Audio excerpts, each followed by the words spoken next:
Okay, so today we have the Slum Mums and by Morrissey, of course, for Morrissey Friday. And this song was requested, and again, it's another grabbing title. I mean, the Slum Mums. I mean, my goodness, I automatically am thinking, where's Morrissey going to take this? What's this going to be all about? So let's get into it, talk about it after, and let's go. 3 minutes, 22 seconds.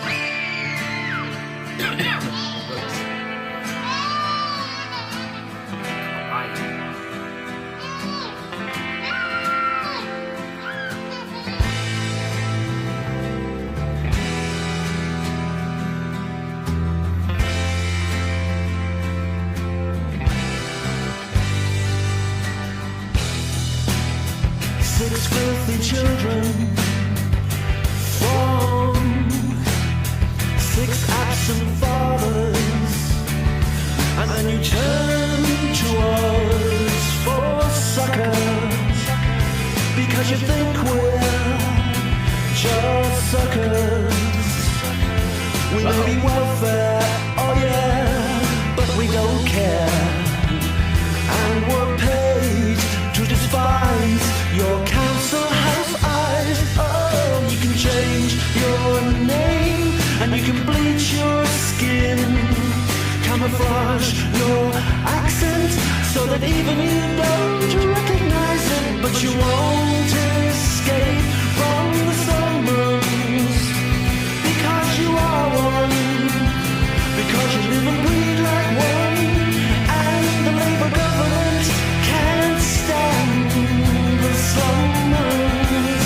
It's ingrained underneath your fingernails. The office of the social service is strategically placed in a dowdy, rowdy part of town to discourage you from signing. We make you feel as if you're whining when you claim what's legally yours. Oh, you can change your name and you can bleach your skin, camouflage your accent so that even you don't recognize it. But you won't escape from the summons, because you are one, because you live and breathe like one, and the Labour government can't stand the summons. It's ingrained underneath your fingernails. Take you and your rat pack brood to the long grass of a meadow. Administer 7 doses lethal and illegal, which may render you elsewhere.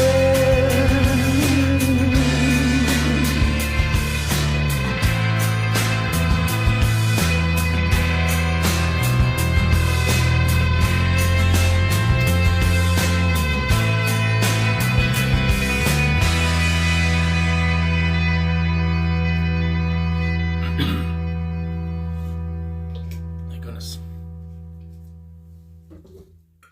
Okay, so the Slum Mums by Morrissey. Holy moly. So coming into this voice crack, I didn't know what to think. I'm thinking the Slum Mums, it's a kind of a rude way to put it, I guess. What really it comes down to, I guess, is we're talking about single mothers with, kids living in a bad part of town, that kind of thing. But that's a long title to put. So I guess, the Slum Mums work. And it works here, too, for what view Morrissey's going after here. I would say he's being sarcastic, I guess you would say.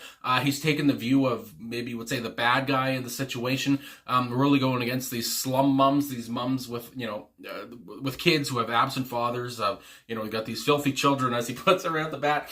And, I was just, taken aback. Holy moly, the lyricism here is so raw and aggressive and rude and full of hate. And this is how, I guess, some people think. And this is, again, I feel like Morrissey's taken that position, channeling these kind of, these people who have these positions, and is really trying to make you sympathize with these slum mums, I would say. Because I don't believe Morrissey actually believes this. The tone he's doing this with, it sounds like a character he would be playing. And the tone, again, I mean, he's really doing a great job at this character, really showing off, that we don't like these people at all, these slum mums, these women, really, it's kind of a gender thing, and it's really, I guess you would say, kind of a race thing too, when he talks about, bleaching your skin, changing your accents, whatever, trying to, I guess, camouflage, but you can't, because we know you're a slum mum, it's ingrained in your fingernails, just the details here of how detailed this is at being hateful and being so kind of rude. Again, as somebody who's, a very empathetic person,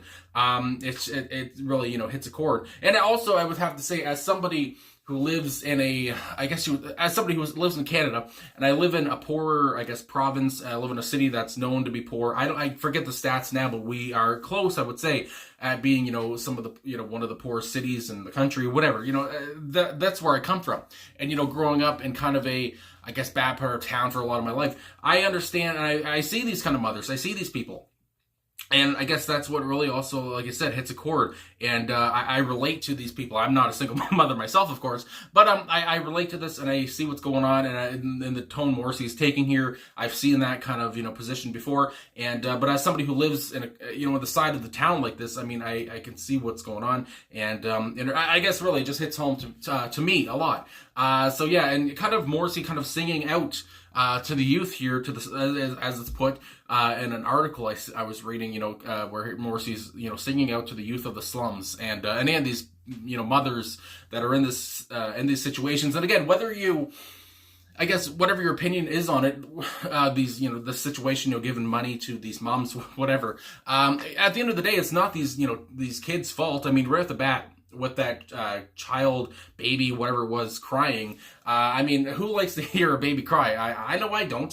So that right off the bat kind of irked me. I was like, oh God, I hate the sound of a kid crying. And honestly, what came to mind, I got the big, Meet His Murder poster behind me. And it's just a little bit of this, because of course it's not the same, I guess, intensity, you would say. But with, the song Meet His Murder, and at the end of that song, you have the cows and all the different animals, crying out that are going to be slaughtered or whatever, all these bad, kind of, intense sounds from these animals. And that kind of reminded me, of this, where, we start off with a baby crying, and just showing what, these babies have to be fed, they have to be clothed and housed and all that stuff. And again, it's not their fault that you hate their mother or whatever, something like that. These kids still need to try to get through in some way. But again, Morrissey's taking this position where by the end of the song, we know that these the people he's channeling don't care whether they live or not. And I mean, I kind of just started to go off about everything. Usually I start talking about the instruments first, but I just started to go off. Anyway, so with these instruments though, I love the spiraling guitar, I would want to say, how that kind of faded out on the song. You could really hear it near the end of the track. I love the whole laid back, I guess, feeling of this track. Again, for as usual, I would say, in a Morrissey solo track, he is kind of the focal point. His lyrics are the focal point, and this song in particular, I really feel like the words are obviously so important, and you kind of hanging on to every word that he's saying, because again, it's kind of a stunning track in that way. At least for me, I mean, how the first two lines started out the track, I was like, oh damn, this is where we're going. This is pretty raw and aggressive. So yeah, I feel like he was kind of the focal point. Loved his high notes. And that was, fun to listen to as well. So I do want to say on the musicians on this recording, as it is put here on Passions Just Like Mine. So Boz Borer on guitar, Alan White on guitar, Gary Day on bass, Dean Butterworth on drums, and Roger Manning on piano. And again, I feel like they came together to create kind of a laid-back kind of song that Morrissey would shine on. And again, I like how it points. Maybe some people wouldn't like it, but I felt like his voice was kind of straining. But again, it just made me feel, I guess, even more for what he was talking about, I guess, in a way. Made it even more poignant in a way. And then we scroll up to these lyrics here. 6 filthy children from 6 absent fathers. I mean, my God, it just shows right off the bat the tone we're going into this with. This person does not like these children, does not like this mother, and maybe this, it sees this as this mother has been around, which I guess she has with, 6 children, 6 fathers.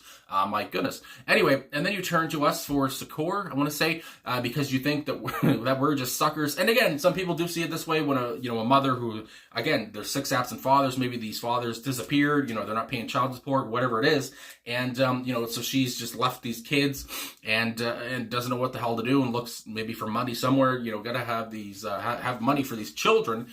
We may be welfare, oh yeah, but we don't care, and we get paid to despise your council house eyes. And again, it's just like we may you may be entitled to some money, but we hate you. We don't care about you. We despise you. You disgust us. Again, all this comes to mind. It's just so, what's the word I'm looking for? So vulgar in a way, so impolite, I guess you might say as well. And again, as somebody who's sympathetic, I mean, that's what comes to my mind. You can change your name. You can bleach your skin, camouflage your accent so that even you don't recognize it. So again, this is where I'm talking about, it seems like we're talking about race here. You can bleach your skin. I guess, you can be white or whatever. I don't know. Camouflage your accent. You try to be somebody else completely. But at the same time, it won't matter because you can't escape from you being the slum moms. And again, you live and breathe like one. It's ingrained underneath your fingernails. We can just tell, that you're a slum mom, no matter how you change yourself, your looks or whatever. And it's just like, my God, these people can just sniff out these slum moms, basically. The office of the social service is strategically placed in a dowdy, rowdy part of town to discourage you from signing. Now, this, I don't know if it's like this for everybody, but when he said this verse, I was like, holy shit, that's very truthful. That hits home. That it's very truthful. For the social services for whatever the hell it's called, I forget now. But in the part of town it is in, where I live anyway, if you want to go for help, some kind of compensation, maybe these mothers will go there as well. I know, and as somebody who has gone there for what the hell's to get a case manager, all this stuff, it is located in a kind of, bad part of town, a town where you might want to, run from your car into the building.